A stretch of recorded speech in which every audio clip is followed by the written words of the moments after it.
Vamsi TV. Lok Sabha ఎన్నికల ప్రచారంలో భాగంగా ప్రధానమంత్రి నరేంద్ర మోదీ కాంగ్రెస్పై తీవ్ర ఆరోపణలు చేస్తూ ముస్లింలపై సంచలన వ్యాఖ్యలు చేసిన విషయం తెలిసిందే.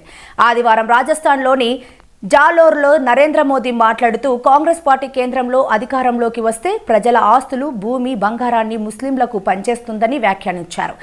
మీ కష్టార్జితాన్ని చొరబాటుదారులకు పంచేందుకు మీరు అంగీకరిస్తారా అని ప్రశ్నించారు. అయితే ఈ వ్యాఖ్యలపై సోషల్ మీడియాలో పెద్ద దుమారమే రేగింది. దేశ ప్రధాని పదవిలో ఉండి మోదీ మత విద్వేష వ్యాఖ్యలు చేస్తున్నారని, ఎన్నికల నిబంధనలను ఉల్లంఘించి ముస్లింలను టార్గెట్ చేస్తూ వ్యాఖ్యలు చేస్తున్నారని నెటిజన్లు విమర్శించడం మొదలుపెట్టారు. తాజాగా తెలుగు నటి శ్రేయ ధన్వంతరి కూడా బీజేపీని విమర్శిస్తూ తాజాగా ఒక పోస్ట్ పెట్టింది. మనం ఇప్పుడు నటించడం మానేయగలమని నేను అనుకుంటున్నాను. ద్వేషం అనే ప్రచారం ఇండియాలో ప్రస్తుతం జోరుగా సాగుతుంది అంటూ పోస్ట్ పెట్టింది.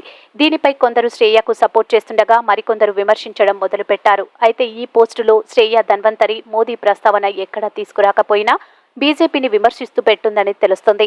స్నేహగీతం సినిమాతో టాలీవుడ్లోకి ఎంట్రీ ఇచ్చిన ఈ భామ యూట్యూబ్లో వచ్చిన లేడీస్ రూమ్ వెబ్ సిరీస్తో ఫేమస్ అయ్యింది.